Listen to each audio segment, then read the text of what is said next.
Sino nagpadala sa kanya sa aeroplano? Nagpasakay sa aeroplano? The order for me, sir, is to deliver him to the team that will deliver him to The Hague. And Sinong team na yun? Na-establish naman natin, sir, that it is done by the Interpol. Interpol. Sinong Interpol doon? Sinong Interpol doon? Si Ambassador Lacanilaw? Kanila o nag-order sa'yo na isakay sa aeroplano?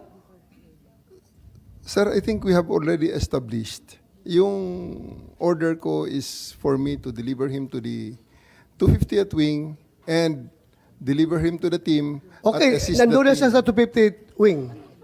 Ngayon, pinilit mo siyang ilabas.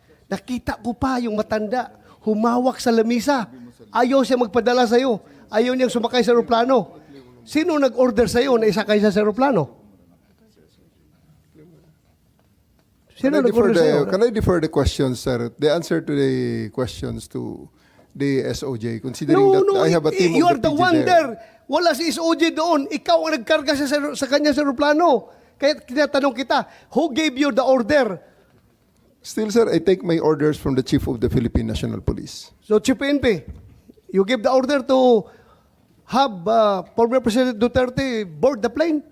Ma'am, I think that from the very beginning, the DOJ's advice was sought on every step of the way. Yes, sir. And we gave the clearance to serve the warrant Yes, sir. of arrest. I am asking them because they are on the ground. Sila ang nag-implement doon. Kaya, Chief PNP, you give the order to the CIDG? The order of to the CID is really to assist the PCTC when it comes to arrest po. So, sino nagbigay ng order kay General Torre na ipasakay sa aeroplano?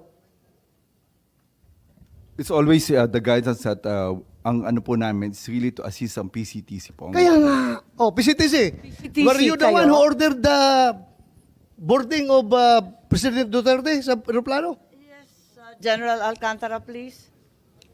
Mr. Senator, Madam Chair, I've said from time to time that my mandate is to coordinate our law enforcement agencies to comply with the requirement of the Interpol.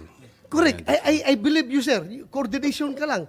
Coordination ka lang. Pero sinabi ni General Marvel na ikaw daw nag-order sa That kanya. is the limit of my power. Yeah. That's the But limit. according to General Marvel, ikaw daw nag-order sa and kanila that is- na isakay sa aeroplano si And that Pangulong is the Duterte. limit also of my authority. That's my mandate. To My have mandate him. is to coordinate, Coordinate. disseminate. So, for the record, hindi ka nagbigay ng order kay General Marvel na isakay siya sa aeroplano? Hindi. For the record. For the record, I am not the authority to order the arrest, to order the So just boarding of the plane. categorically, did you or did you not give the order to General Marvel? No. No. So, General Marvel, are you lying? So I'm not lying, but I just want to have the executive privilege po regarding this matter. This Ay, operational matter po. nandito na tayo eh. Executive privilege ka dyan. Bakit naging executive privilege? Kanina bigla? sinabi mo, PCTC ang nagbigay ng order. Ngayon, mag-executive privilege ka. Kung sino-sino na tinuro mo. That's why we didn't want to attend the last hearing because this is what we were expecting, ma'am.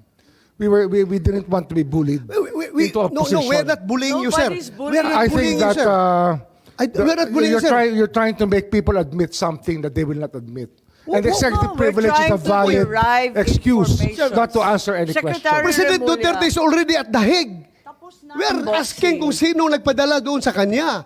Sino Yun ang nag-order? tanong We're natin. trying to understand every step of As the I said way. earlier, everything was cleared with the DOJ. We are not bullying you, sir. Ha? We want the truth.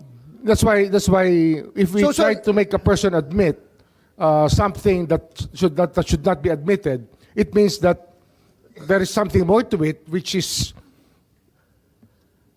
the clearance given by the DOJ was probably the most important part of it, to serve the warrant of arrest and to surrender the person under the law. I'm sorry, Secretary Remulla. I recall that General Torre, nagbigay siya ng interview na sinabi niya, bigyan lang ako ng eroplano. Ako nang bahala dyan. Tama po ba? Yung nabasa ko, na sinabi nyo, ako nang bahala, basta bigyan ako ng eroplano. Nabasa po namin sa media, fake news po ba yun o hindi? Kasi kailangan niyo po talaga siyang ilipad sa dahil. General Torre. Please panoorin ninyo, nandyan, arrest him, bring him to the Hague, yun lang. Pakita lang. So paano po General ibinabasa Torre. inyo ni PNP Chief Marbil na how did he say that to you? Na no matter what, we need to fly the former president to the Hague and we need to implement the ICC arrest warrant. Arrest him and bring him to the Hague. Yun na. Simple as that. Arrest him and bring him to the Hague. Sagot ko lang, sir, bigyan mo ko aeroplano. O di ayos. And then the rest, you planned everything. Matagal na yan eh. Ang plano na yan, matagal na yan. Hindi yan spur of the moment eh. Matagal na yan. And nagkataon lang na talagang yun, the opportunity arose. So Secretary Remulla, nagpa-interview na si General Torre. We're not bullying him. He voluntarily gave this interview. And like many of our countrymen, napanood namin. Sinabi niya na siya talaga. Paano ba yun? Sino nag-utos sa kanya? Ano nga yan, ma'am? Sabi ko nga, clear namin lahat yan. Kasi they were asking me the Klino po legalities. Even ninyo, if I was clear. abroad, my advice was being sought. And I gave them the advice. That, So kayo number ang one, nag-utos? serve the warrant of arrest. And number two, surrender him to the Hague. That's what the law provides. So, sir, you're the one giving the orders. Well, in some ways, because I gave them the legal basis for all the actions that happened. So, you're the one giving the orders.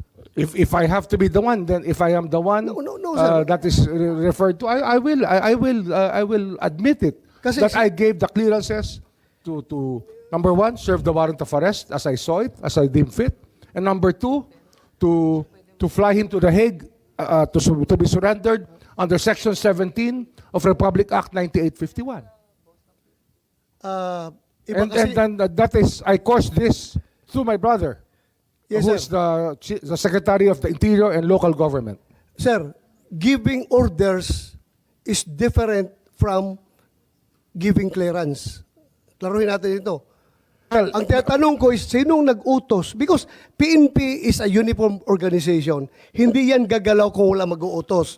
Ang tinatanong namin ng komite, sino nag-uutos? Ikaw sabi mo, you're the one giving the clearance. Ngayon, ina-admit mo na parang sinasabi mo na kung gano'n man lang, ako na nagbibigay ng orders. So, nalalabuan ako doon. Kasi sabi mo, nagki-clearance, nagbibigay ka ng clearance sa kanila. Sa kanilang ginagawa, kasi every step ano of yan the eh, way. it's a crisis management time eh. Kailangan maklear lahat. Dapat malinaw mag-isip yung mga taong kasama sa nasabihan usapan. mo na ahead of time. Na-clear na lahat yan. Tinatanong nila sa akin kung ano nga. Ang sinabi ko talaga dyan, number one, you can serve the warrant. And number two, Hague. Surrender him to the Hague under the law. So- That is what the law provides. So ang ibig sabihin, nalaman na ninyo na may warrant bago pa umabot yung March 11, 3 a.m. na sinasabi. Hindi po. Nalaman may clearance ko, na unang-una, before sasabihin ko March sa inyo, 11. nalaman ko po na merong problema nung March 9, ako po yung nasa airport at sinasabi sa akin, mukhang may mga chismis na merong warrant. So balik tayo sa Pero chismis. chismis mo yun. Kung alam ko kung totoo yun, hindi na po ako lumipad. I would have stayed here. Pero I had to fly because I had a commitment So nautusan with ninyo ng March the 9. UNODC. So nautusan ninyo ng March 9 si PNP Chief Hindi ho. Marbil? Nung dumating po yung warrant, yung diffusion order, pinadala po sa akin yan. Siyempre, ang technology naman, nasa Vienna po ako, kahit iba yung oras. Nung nakita ko po yung diffusion order, sabi ko, that's valid. You can serve it. Tsaka may warrant na kasama kasi yun eh. May warrant po kasama na pinadala sa akin eh. Sabi ko, it's a valid warrant. Akala ko yung diffusion hindi warrant. Bakit Hindi ba, bumalik may na kasama naman ho tayo warrant sa yun. unang usapin? It had an accompanying warrant which was given to me. And that warrant was the one that was served to the former president.